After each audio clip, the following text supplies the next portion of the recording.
caro aluno, seja muito bem-vindo ao Legale Educacional. Eu sou o professor Jefferson Pedro e estarei contigo hoje dando início às nossas aulas de Direito Constitucional, iniciando com o tema Teoria da Constituição e Poder Constituinte. Antes de iniciarmos a matéria propriamente dita, eu saliento a importância do direito constitucional no nosso ordenamento jurídico, tudo bem? A nossa Constituição é fonte de validade de todas as demais normas, sob pena de ser declarada inconstitucional. Sobre o tema, eu recomendo uma aula aqui do próprio Legale, que ministrei há pouco mais de um mês, e que está disponível no nosso canal do YouTube. Então, para aprender um pouco mais sobre controle de constitucionalidade, é só procurar lá, controle de constitucionalidade, professor Jefferson, tudo bem? Então, vamos dar início ao nosso tema de hoje, que abordará teoria da Constituição e poder constituinte, tudo bem? Iniciando aqui, a gente tem o conceito de Constituição. E aqui eu já faço uma observação de extrema importância, que não há de forma, como se dizer, uníssona, um conceito para a Constituição. A gente vai trabalhar com alguns sentidos. Como assim? São ângulos diferentes para tratar o que é uma Constituição. O primeiro que eu trago aqui para vocês na lousa é o sentido sociológico de Ferdinand Lassalle. Ele fala que a Constituição é concebida como fato social e não propriamente como norma. A legitimidade deriva da soma dos reais fatores de poder, grupos de força que fizeram seus direitos serem preconizados por pressão política. O que isso quer dizer, na visão de Ferdinand Lassalle? A Constituição é, em última análise, um fator social. Cada ente da sociedade age para que nessa Constituição seja colocado um fator tido como seu. Um exemplo que a gente pode ter são os diversos grupos, sindicatos, categorias que no âmbito social, tendo uma aceitação, faz com que a norma constitucional seja colocada no corpo da Constituição. Tudo bem? Vamos para o nosso segundo sentido, que é o sentido político, que de Carl Smith. A Constituição é uma decisão política fundamental. Decisões mais importantes são as que devem estar na Constituição. A decisão política do titular do poder constituinte. Pode voltar aqui para mim? O que é tido, então, como esse sentido político? Talvez se aproxime com um pouco mais do que a gente vê hoje no nosso país, com as relações que a gente vê no Congresso Nacional, uma relação de política entre deputados, entre senadores, tudo bem? E aquilo que é tido como mais importante, aquilo que é tido como fundamental, deve estar na Constituição. Aí você se pergunta, professor, o que é mais importante? O que é mais fundamental? Ora, de plano, nós não conseguimos precisar uma resposta, mas dentro do que é um campo político, aquilo que é mais fundamental vai estar nas vozes dos representantes. Como assim, professor? Veja um exemplo. Se a sociedade acha que a Constituição, que o ordenamento, que o país deve ter uma guinada política à esquerda, teoricamente, ela elege deputados com prospecto político de esquerda. Então, naquele tempo de elaboração daquela norma constitucional, as políticas públicas em voltas à esquerda são mais fundamentais. Por outro lado, se em determinado momento da sociedade acha-se que é um prospecto de direita que deve prevalecer, deputados com este ideal político serão eleitos e para aquele momento da elaboração, as normas emanadas desse prospecto político de direita serão fundamentais. E aqui ele traz um último ponto, que é a decisão do poder constituinte. Aqui eu faço um spoiler que a gente vai tratar no finalzinho da aula de hoje sobre poder constituinte, tudo bem? Então eu não vou me debruçar agora sobre esse tema, porque será objeto de análise daqui a pouco, logo mais, tudo bem? Vamos agora ao terceiro sentido, que é o sentido jurídico de Hans Kelsen. A Constituição é uma norma positiva suprema, do plano jurídico positivo, norma fundamental do Estado e da vida jurídica de um país. Hans Kelsen tem a Constituição como uma norma suprema, e não deixa de ser. Como dito há poucos minutos, eu falo que a Constituição é fonte de validade para todas as demais normas do ordenamento jurídico. Assim, toda e qualquer lei ou ato normativo deve obediência a ela, tudo bem? Então, por isso, norma suprema de um Estado. Se a gente pudesse colocá-la como uma lei, e não deixa de ser, seria a lei mais importante de um país, certo? Vamos dar continuidade aqui ao nosso encontro.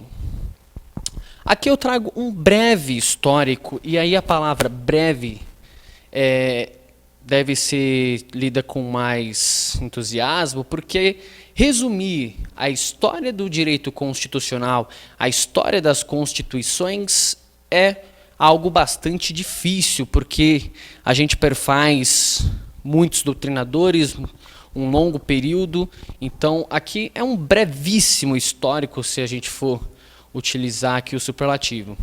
Durante a antiguidade, nós tínhamos a figura dos cidades-estados da democracia na Grécia. Talvez você já tenha lido ou ouvido falar. Na Grécia, berço da democracia, todos os fatores importantes eram decididos na forma mais democrática de todos.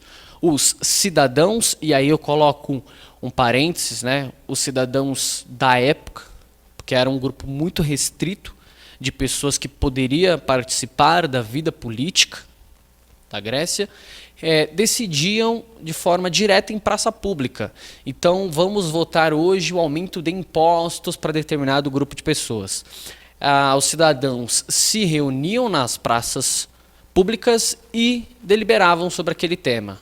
Por óbvio, esse modelo foi ficando insustentável no ponto de vista prático, porque imagine nós aqui no Brasil, com cerca de 200 milhões de habitantes, tendo que decidir nas praças determinados temas. Por isso que nós temos hoje o que nós chamamos de democracia representativa, onde todos os cidadãos são chamados às urnas e elegem os seus representantes para falar por eles. Então, esse é tido como um marco. Mas aí eu faço uma observação. A depender do doutrinador que você utilize, você vai encontrar marcos anteriores, a exemplo do professor Flávio Martins, ou marcos posteriores, como a obra do professor Gilmar Mendes. Então, como não há um consenso acerca do início do direito constitucional, da própria Constituição, a gente traça aqui esse ponto iniciando na Grécia. Tudo bem? Vamos agora para a Idade Média, né? Com a Magna Carta de 1215, editada pelo rei inglês João, aí coloco entre aspas João Sem Terra, porque era esse a alcunha que o davam na época. É o primeiro documento mais próximo ao que se conhece por Constituição nos dias de hoje. Bom, dentre todos os marcos iniciais do direito constitucional, de todos os marcos da Constituição, eu considero, a meu ver, que este é o início de tudo. Em que pese não ser propriamente uma Constituição, formalmente falando, a Magna Carta de 1215 é o primeiro documento escrito que impõe limites ao poder de governar. E isso vem na Inglaterra, isso vem no ano de 1215. Vocês já viram aqui, mas a gente vai se debruçar. Eu vou até pedir para já colocar para a gente fazer um gancho com a Idade Moderna. A gente tem a figura do Habeas Corpus Act, em 1679, e o item B aqui, Constituição Norte-Americana, de 1787, é a primeira Constituição formal da história da humanidade. O item C aqui é a Declaração Universal dos Direitos do Homem, de 1789, derivando da Revolução Francesa. Veja, eu coloquei aqui na lousa para fazer um gancho entre a Idade Média e a Idade Moderna, justamente para traçar esse paralelo. Em 1215 é editada a Magna Carta, o primeiro documento que impõe limites ao poder de governar. Em 1787, nós temos a primeira Constituição formalmente falando, que é a Constituição norte-americana. Por que Constituição primeira formalmente falando? Porque a primeira assim denominada é a primeira Constituição assim estruturada. Mas se concebermos a ideia de limitação do poder de governar, a Magna Carta de 1215 é o marco inicial do que a gente tem por direito constitucional. Aqui a gente vai entrar no tema movimentos constitucionais, que em última análise é um complemento da ideia de história do direito constitucional. E o primeiro movimento que a gente vai estudar é o constitucionalismo, movimento pelo qual preconizou-se a necessidade de um documento que colocasse limites no poder do governante e garantisse direitos fundamentais. Esses dois tópicos são de extrema importância quando a gente fala de uma Constituição e quando a gente estuda constitucionalismo. Agora há pouco eu enfatizei propositalmente a ideia de que a Magna Carta de 1215 colocava limites ao poder de governar. Em última análise, uma Constituição serve para limitar o poder do governante e garantir direitos fundamentais a todos. São as chamadas normas materialmente constitucionais. Tudo bem? Então, esse primeiro movimento preconiza isso. Nós precisamos de um documento escrito. Nós precisamos colocar limites ao poder do governante, porque senão tudo fica ao seu bel prazer. O governante faz as suas decisões e não há contra ele qualquer limite, não há sobre ele qualquer freio. E isso pode ser muito perigoso. Na verdade, isso é muito perigoso, porque a partir do momento que um governante faz o que bem entender, não se pode garantir que as decisões que ele irá tomar serão as melhores para o povo como um todo. Mas aí uma situação aconteceu num aspecto prático. Veja, se nós precisávamos de um documento escrito que limitasse o poder de governar e garantisse direitos fundamentais, bem, iniciou-se a ideia na Magna Carta de 1215, depois passa pela Constituição norte-americana, a Constituição francesa e por aí vai. Mas, se no corpo constitucional diz que eu tenho direito à saúde, eu tenho direito à educação, eu tenho direito à segurança pública, e o governante, mesmo ciente disso, não faz nada. Este é um problema prático muito grande, porque senão nós temos o perigo de transformar a Constituição numa simples folha de papel. Então, para isso surge o segundo movimento constitucional, que eu ponho aqui na lousa, chamado neoconstitucionalismo, também conhecido como pós-positivismo, movimento pelo qual a Constituição deixa de ter um caráter meramente formal e começa a ser aplicada de forma prática. A Constituição passa a ter imperatividade e superioridade.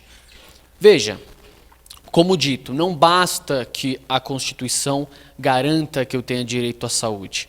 É preciso que de fato eu o tenha na vida real. Que de fato eu chegue em um hospital público e tenha um médico para me atender. E justamente isso que o neoconstitucionalismo prega. Se a Constituição fala, se ela elenca o rol de direitos fundamentais que é assegurado a todos os cidadãos, estes devem ser cumpridos. Em síntese, o neoconstitucionalismo É um movimento que se utilizou e utiliza o poder judiciário ao emanar ordens de cumprimento. Não raras são as vezes que a gente vê um juiz determinando que o Estado forneça medicamentos para uma pessoa, que o Estado banque a cirurgia de uma pessoa. Essa é a feição mais visível do neoconstitucionalismo, porque muitas das vezes a gente estuda isso e fica num campo um pouco abstrato. Veja, neoconstitucionalismo, mas será que isso tem aplicabilidade prática? Sim. As ordens que emanam que uma pessoa, que um município coloque uma criança na creche para que a mãe possa trabalhar e garantir assim o direito da criança de educação, em última análise, está sendo aplicada a teoria do neoconstitucionalismo. Isso é muito importante, porque é justamente este o objetivo desse movimento. Fazer com que tudo aquilo que está no campo abstrato, tudo aquilo que está preconizado em um documento, seja posto em prática. E é justamente isso que versa os seus defensores. Tudo bem? Vamos continuando aqui. A gente vai entrar no tema de hermenêutica constitucional, iniciando aqui com um conceito, é o estudo e a sistematização dos processos aplicáveis para determinar o sentido e o alcance das normas constitucionais.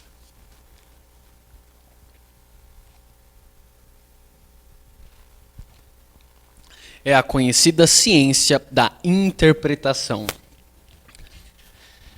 Quando a gente está diante de uma Constituição, para lê-la, não é necessário muita coisa. Você abre, sendo alfabetizado, você começa a fazer os seus volumes e você começa a ler aquilo que está escrito. Mas é necessário ir além disso. E por quê? A gente vai passar por alguns, e mais importantes, por óbvio, métodos de interpretação da Constituição. E a gente vai perceber que ao ler uma Constituição, a gente tem que ter o carinho, a gente tem que ter o cuidado necessário para que aquilo que está escrito seja posto na vida prática da melhor maneira possível. Isso vai se materializar à medida que a gente vai colocar as formas. E uma coisa que é de suma importância, que eu já mencionei e reafirmo agora. A gente vai trazer alguns exemplos práticos do que isso interfere no dia a dia, o que isso interfere na vida do cidadão. Porque a gente tem, e aí o acadêmico de direito tem muito isso, de não gostar do direito constitucional por achá-lo uma norma muito distante. Vem muito da ideia de não gostar, de não ter feição pela política. O direito constitucional, em última análise, é um ramo do direito muito afeto à política, porque interfere diretamente na vida do cidadão. Então, é importante trazer exemplos práticos para mostrar para você que está estudando para o exame de ordem, para você que está estudando para concurso, ou até mesmo você que busca uma atualização no tema para a sua vida da advocacia, sua vida prática, que todas as formas podem e sempre terão um aspecto prático extremamente relevante. Tudo bem? Vamos iniciar aqui no nosso primeiro método, que é a interpretação gramatical ou literal. Extrai-se o sentido da literalidade do texto constitucional. Aqui o exemplo, artigo 3º, artigo 5º, inciso 3 da Constituição. Ninguém será submetido à tortura, nem a tratamento desumano ou degradante. Esse método de interpretação ele está basicamente ligado à figura da gramática, da língua portuguesa. Você lê o mandamento constitucional e ele por si só já é o bastante. Nesse exemplo que eu trago, ninguém será submetido a tortura, nem a tratamento desumano ou degradante. Veja que não há qualquer condição. O mandamento constitucional é expresso. Ninguém será submetido à tortura ou tratamento desumano ou degradante. Veja o sentido literal da norma constitucional. Esse não é objeto de tanto debruçar sobre ele, justamente porque ele fala por si só. A gramática fala por si, mas os próximos aqui talvez a gente tenha um pouco mais de atenção, um pouco mais de cuidado ao se debruçar sobre a matéria. Interpretação sistemática ou lógica. Para interpretar é necessário analisar o sistema como um todo. E aqui eu trago, esse daqui são só os capítulos da Constituição, tá? Preâmbulo, título 1 dos princípios fundamentais, título 2 direitos e garantias fundamentais, título 3 organização do Estado, título 4 organização dos poderes, título 5 defesa do Estado e instituições democráticas, título 6 tributação e orçamento, título 7 ordem econômica e financeira e título 8 ordem social. Veja, a Constituição é um corpo todo sistemático que uma norma complementa a outra. Veja que eu não posso olhar os direitos e garantias fundamentais sem ver também que na Constituição tem uma ordem social, que por muitas vezes uma complementa a outra. Eu não posso deixar de olhar a organização dos poderes sem ver que também a gente tem algo que fala sobre tributação e orçamento. E isso pode ser visto como uma interferência indevida entre um e outro, quando a gente fala em competência tributária, competência ao poder de tributar. Então, quando você tem ali uma norma, você analisa o sistema como um todo, porque essa norma não está posta sozinha no ordenamento jurídico. Junto dela há diversos artigos, incisos e até dentro do ato das disposições constitucionais transitórias, normas que se complementam e que se encaixam entre si. Interpretação histórica ou atualista. Adequação do texto a seu momento histórico. Antes de dar o exemplo, fazer uma observação, a gente vai buscar aqui o contexto histórico, tudo bem? E vai trazer daquele momento para os dias atuais. E a gente pode colocar na lousa aqui o exemplo, artigo 150 da Constituição. O caput diz: sem prejuízo de outras garantias asseguradas ao contribuinte, é vedado à União, aos Estados, ao Distrito Federal e aos municípios. Inciso 6. Instituir impostos sobre a linha D, livros, jornais, periódicos e o papel destinado à sua impressão. Qual que é o efeito prático da interpretação histórica? Imunidade tributária para os e-books.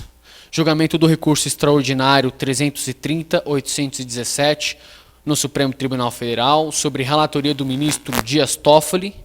Aí observa-se que o processo teve repercussão geral reconhecida por meio de deliberação do plenário. Olha que extremamente interessante. A Constituição Federal atual é datada de 1988. Por óbvio, nós não tínhamos há 31 anos a mesma tecnologia que temos hoje. Então, se você falasse de e-books em 1938, provavelmente você seria considerado louco. Afinal de contas, ninguém nem sabia o que poderia ser isso. Mas o mandamento fala que é vedado aos entes instituir impostos sobre livros, jornais, periódicos e o papel destinado à sua impressão. Quando o poder constituinte coloca na Constituição isso, o que ele quer? Que a informação, que o conhecimento, que o acesso à informação e à cultura seja garantido. Então veja, não é porque na Constituição Federal não fala expressamente em e-books que hoje eu posso instituir imposto sobre ele, sendo que ele tem a mesma finalidade de um livro, de um jornal, de um periódico.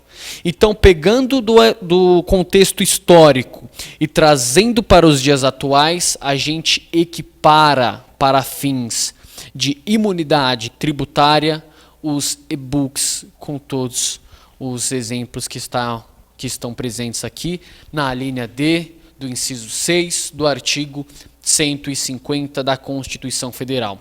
Veja o quão importante isso é. Veja que o quão latente isso está nas nossas vidas. Certamente você que está nos assistindo leu ou vai ler algum e-book. Isso é fato, porque seja para as ciências jurídicas, estudando para concurso, para o exame de ordem, seja numa vida normal, lendo literatura, lendo um conto, você vai se deparar em algum momento com um livro digital denominado e-book. Tudo bem? Interpretação axiológica ou valorativa. Interpretação calcada nos valores. Qual o valor que sobrepuja aos demais, ao qual se deva recorrer em caso de aparente conflito de normas. Busca o valor de cada bem jurídico. Exemplo, vida possui um valor superior à propriedade. Aqui eu já faço um convite, uma das nossas próximas aulas será sobre direitos fundamentais. E a gente vai se deparar com um grande problema que se chama conflito, choque entre direitos fundamentais. E aqui já fica um convite, não vou me estender muito sobre conflito de direitos fundamentais, te convido para assistir, acompanhar aqui as nossas aulas no canal do Legale. A gente fala em interpretação axiológica calcada nos valores, e a gente fala que a vida se sobrepõe à propriedade. A gente pode extrair que um valor é superior ao outro, e de fato é. A vida é superior à propriedade. Então, quando eu garanto que haja direito à legítima defesa, eu não posso ser desproporcional. Eu não posso, a pretexto de garantir o meu patrimônio, um exemplo, eu vejo alguém tentando furtar o meu veículo. Veja, a Constituição, lá no caput do artigo 5º, tido como um dos mais importantes do direito constitucional, fala que a todos é assegurado o direito da vida e da propriedade. Veja que eles estão no mesmo patamar. Norma constitucional, direito fundamental, inclusive estão presentes no mesmo artigo, qual seja o 5º. Mas eu não posso, ao ver alguém tentar furtar o meu veículo, dar um tiro, derrubá-lo e depois matá-lo. Nossa, professor, então quer dizer que se eu vejo alguém tentando furtar o meu veículo, eu não devo fazer nada? Não foi isso que disse. Mas a vida tem um valor superior à propriedade. Então quer dizer que se você vê alguém tentando furtar o veículo, você sim deve detê-lo e você sim tem o direito de defender a sua propriedade, mas de forma proporcional. Não pode você, nem ninguém, colocar a propriedade como um bem, como um valor acima da vida.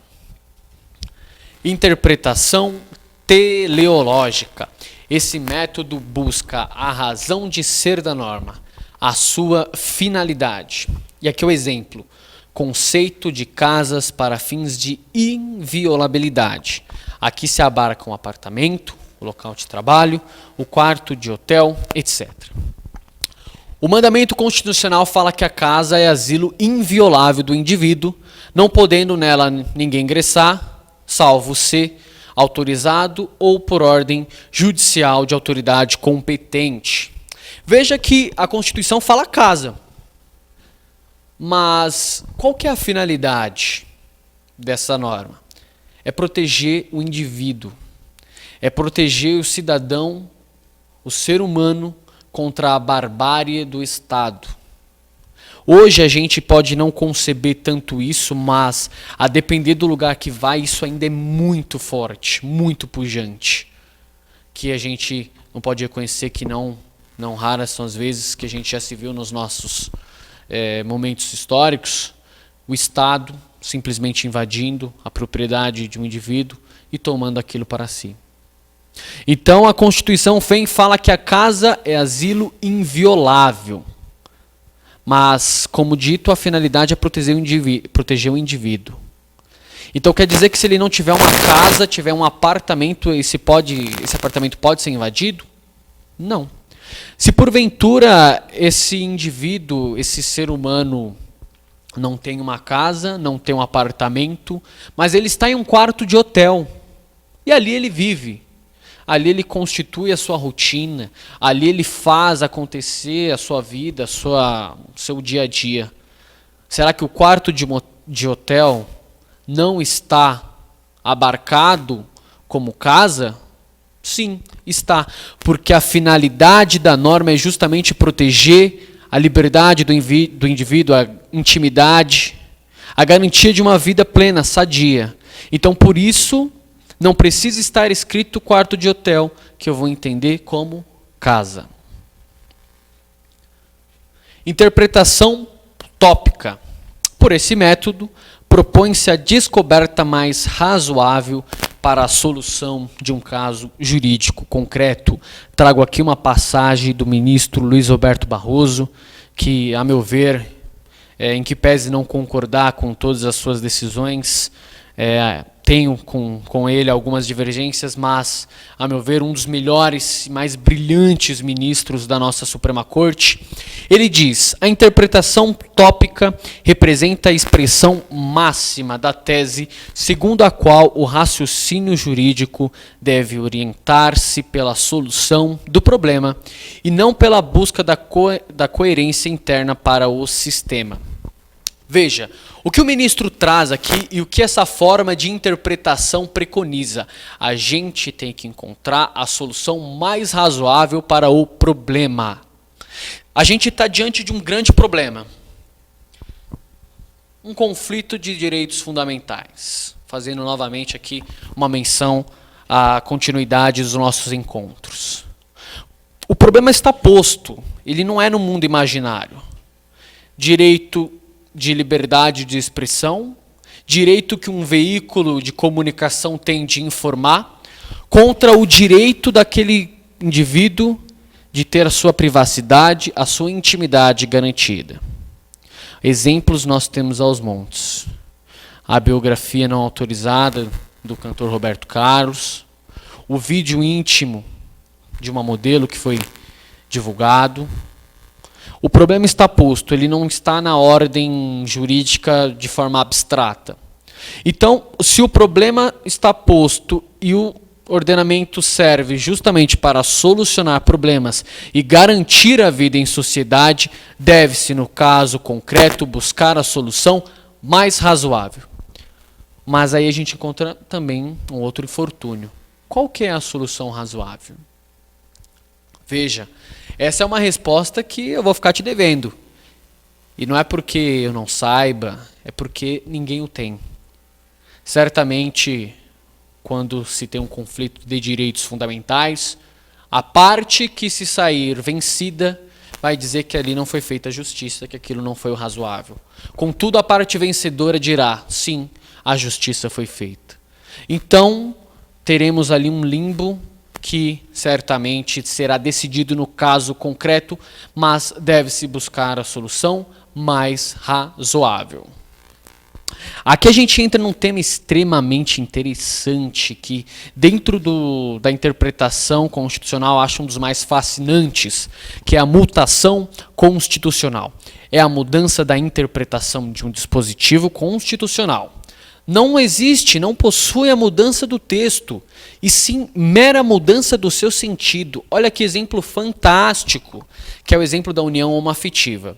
Mudança da interpretação do artigo 226, parágrafo 3º da Constituição Federal. Veja que ele é muito claro. para efeito da proteção do Estado, é reconhecida a união estável entre o homem e a mulher, como entidade familiar, devendo a lei facilitar a sua conversão em casamento.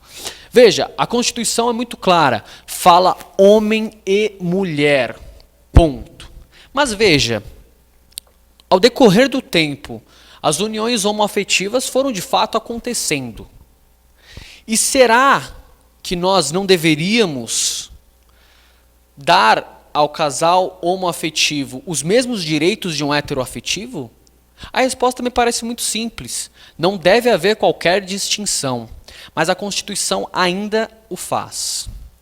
A gente tem um grande problema de avançar no Congresso Nacional com pautas de inclusão, com pautas que, por exemplo, solucionariam este problema.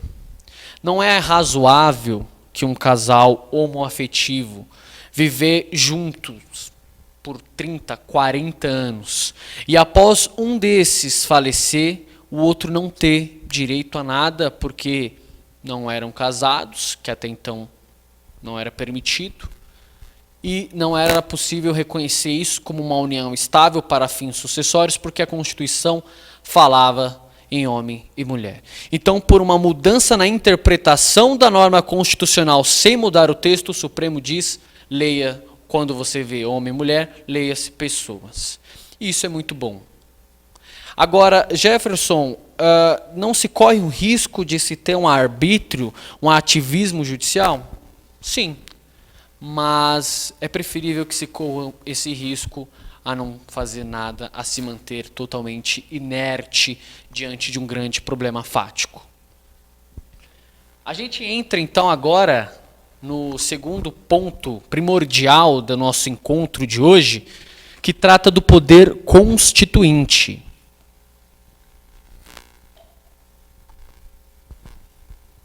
Poder constituinte, aqui eu trago um breve conceito para a gente iniciar.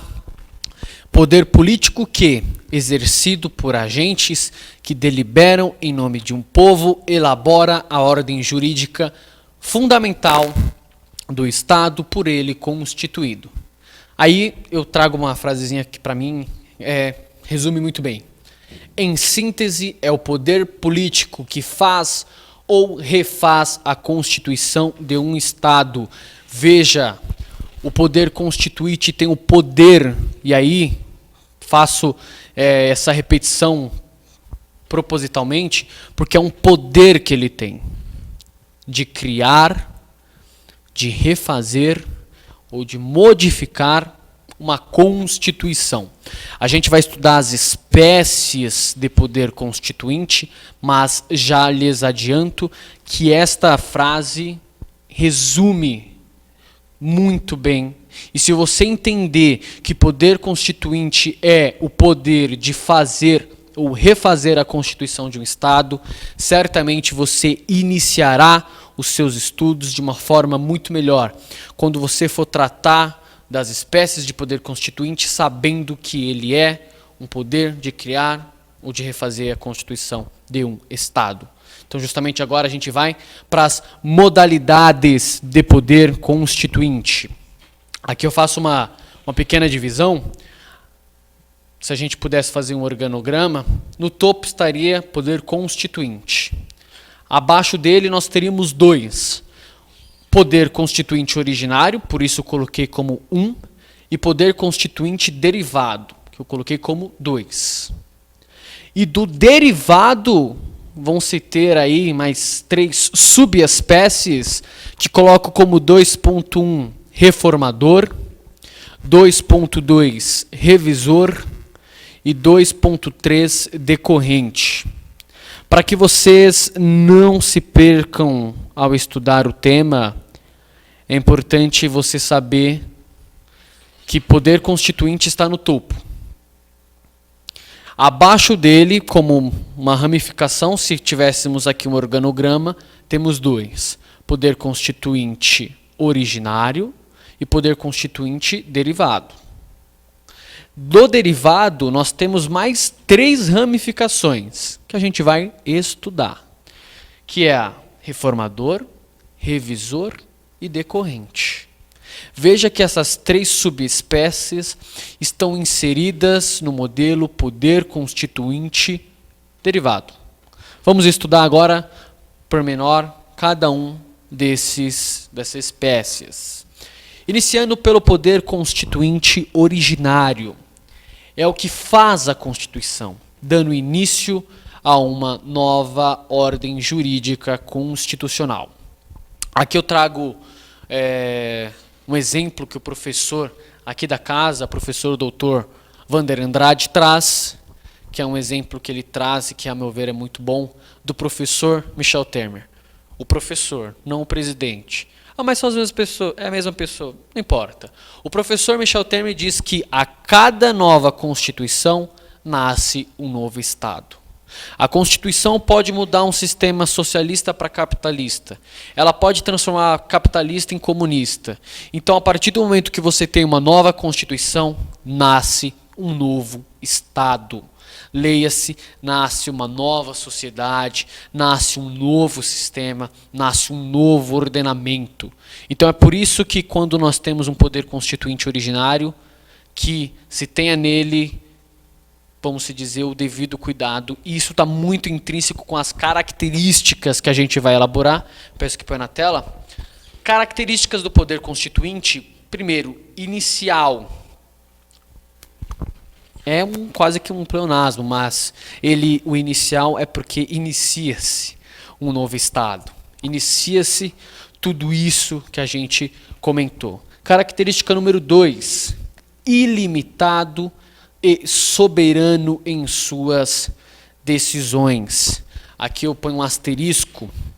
E por que eu faço? Veja que ele fala que ele é ilimitado e soberano em suas decisões. Vamos começar pela parte final. Soberano em suas decisões. O que o poder constituinte originário decidir, está feito. Não há a quem recorrer, não há que se falar em inconstitucionalidade, até porque está se fazendo uma Constituição.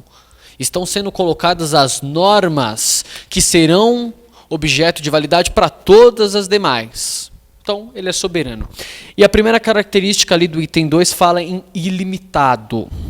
E por que eu falei que eu ponho um asterisco?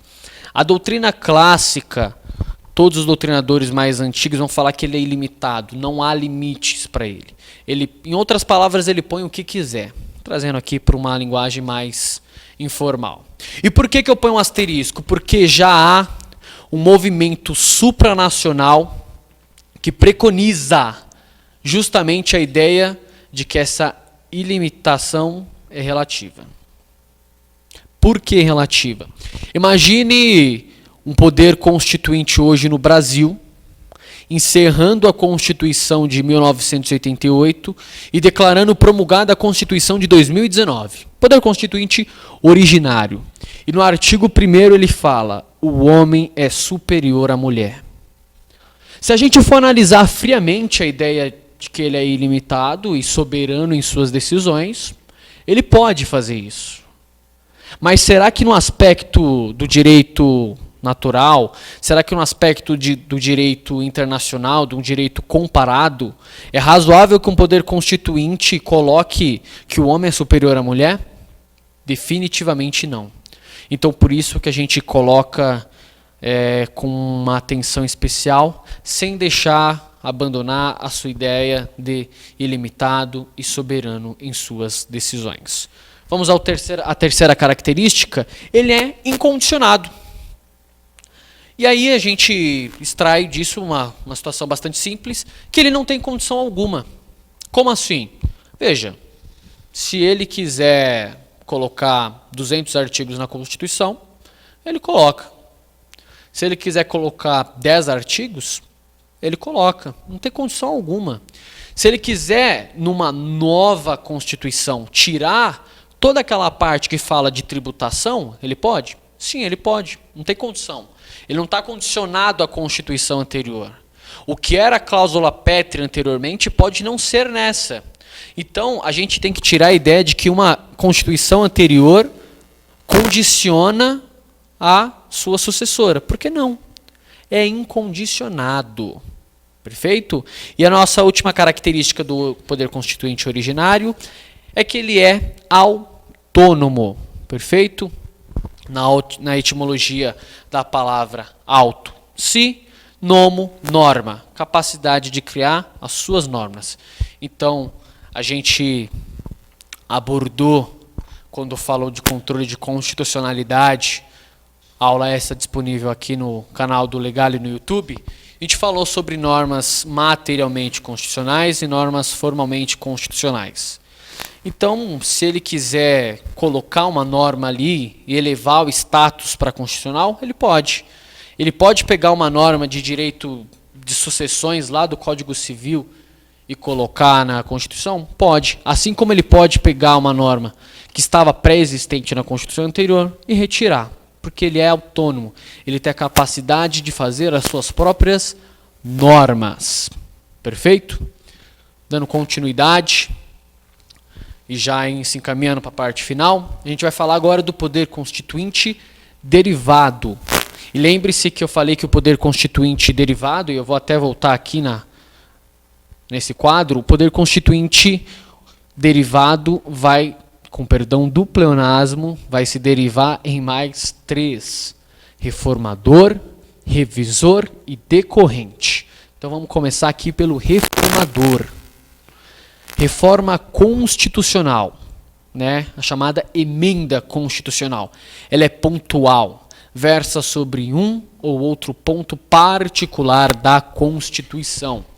Bom, desde que a nossa Constituição foi promulgada em 1988, ou seja, há 31 anos, nós temos a possibilidade, desde então, de fazer emendas, de fazer reformas pontuais. Eu quero alterar o artigo 138, parágrafo 1º. Eu vou por um processo chamado processo de emenda constitucional, através da PEC. Então, isso é permitido. A gente tem que o poder constituinte derivado, reformador, está sempre em atividade. Por quê?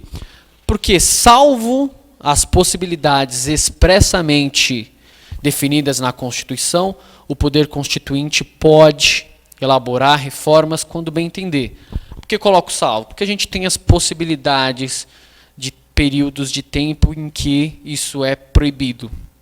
Nós tivemos aí recentemente uma intervenção federal no Rio de Janeiro, na questão específica de segurança pública, e isso travou a proposta de emenda à Constituição que versava sobre a denominada reforma da Previdência. Por quê? Por expresso mandamento constitucional, que enquanto subsistir uma intervenção, é vedado a mudança na Constituição.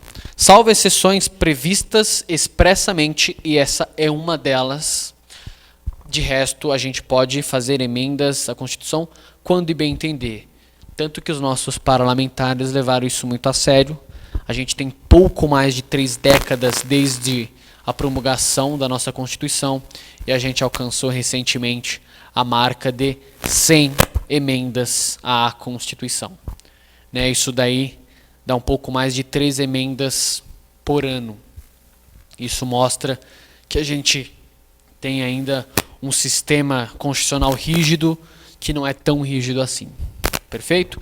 A gente vai agora para a segunda subespécie, que é o poder constituinte derivado revisor. É a revisão constitucional. Emenda constitucional de revisão. Análise geral sobre o ordenamento constitucional. Aqui eu trago o artigo 3º do ato das disposições constitucionais transitórias. A revisão constitucional será realizada após 5 anos contados da promulgação da Constituição pelo voto da maioria absoluta dos membros do Congresso Nacional em sessão unicameral. Então veja, o artigo 3º do ADCT definiu como, quando e de que forma que seria feita as emendas de revisão. Perfeito? E aí ficou definido lá a forma de governo, se república ou se monarquia. Ficou definido o sistema de governo, se presidencialista ou se parlamentarista. A população foi chamada então novamente a ir às urnas para definir esse tema. Veja que isso não é pontual. Isso é uma revisão geral do ordenamento como um todo. Eu vou definir agora se o nosso país vai ser uma república, você vai ter presidente, deputado, e que um desses vai gerir, ou se ele vai ter uma monarquia. A gente vai ressuscitar um rei, um príncipe, e vai trazê-lo para o poder. A gente vai definir o sistema de governo. Vai ser presidencialista? O chefe de governo e o chefe de Estado vai ser a figura do presidente da República? Ou isso vai ser posto para o parlamentarismo, que a figura do chefe de governo recai sobre o primeiro-ministro, que é um deputado? O Brasil, a sua população, então, definiu que preferia como forma de governo a República e como sistema de governo presidencialismo. Perfeito? E então foram editadas as emendas constitucionais de revisão. Diferentemente das emendas constitucionais de reforma, as emendas de revisão já se encerraram. Então, o ADCT foi claro quando, onde e de que forma. Então, hoje não há que se falar mais de emenda constitucional de revisão, somente de reforma. Aqui, o último poder constituinte derivado é o poder constituinte derivado decorrente, que é a possibilidade de os Estados-membros criarem as suas respectivas constituições. A cada Estado-membro foi dada essa possibilidade de criar a sua própria Constituição. Então, o Estado de São Paulo tem a Constituição Estadual, o Estado do Rio de Janeiro tem a sua Constituição Estadual, o Estado do Pernambuco tem do Amapá, e assim por diante. A título de observação, esse poder só foi dado aos Estados-membros e não aos municípios. Os municípios têm um instituto muito próximo, que é a Lei Orgânica do Município, que no frigir dos ovos acaba sendo uma Constituição municipal. Mas a ideia de Constituição somente no plano federal e no plano dos Estados-membros. E aqui, finalizando, são as características do poder constituinte derivado. Primeira característica, que ele é secundário. Veja, se o poder constituinte originário inicia um novo Estado, o poder constituinte derivado é secundário, porque ele vem depois do poder constituinte originário. Todas as suas normas vêm depois do que foi estabelecido lá atrás. Por isso, secundário. Segunda característica, ele é limitado. Limitado ao quê? A quem? A Constituição Federal. Lá se tem os limites do que pode fazer o poder constituinte derivado decorrente. Não pode o Estado da Bahia querer falar que vai instituir o seu próprio Código Penal, porque se criou um limite de atuação, e direito penal é competência da União, e que só pode legislar por meio de lei. Sequer medida provisória pode ser utilizada para se legislar sobre matéria penal. E a última característica é condicionado. Condicionado ao quê? A quem? De igual modo ao limite, as condições estão previstas na Constituição Federal. Perfeito? Então, todas as condições estarão lá previstas. Perfeito? Aqui eu agradeço, infelizmente aqui acabou não saindo o meu Facebook, o meu Instagram e o meu YouTube, mas de todo modo, se você ficou com alguma dúvida, se você gostaria de fazer algum elogio, fazer alguma ponderação, pode me procurar nas redes sociais, professor Jefferson Pedro. Será um grande prazer tê-lo aí com a gente, poder te ajudar. E não se esqueça, A gente vai dar continuidade a esses encontros de direito constitucional. A gente tem diversos temas extremamente importantes e relevantes para aí trabalharmos, que, por exemplo, direitos fundamentais, organização do Estado e dos poderes. Então já fica aqui o meu convite para que você continue conosco, dando continuidade aí aos nossos encontros. Também que você conheça os nossos outros cursos aqui da casa e que você venha nos visitar, acompanhe os nossos cursos online, os presenciais, os nossos cursos de pós-graduação. Agradeço imensamente a sua companhia aqui hoje. Um forte abraço. Tchau, tchau.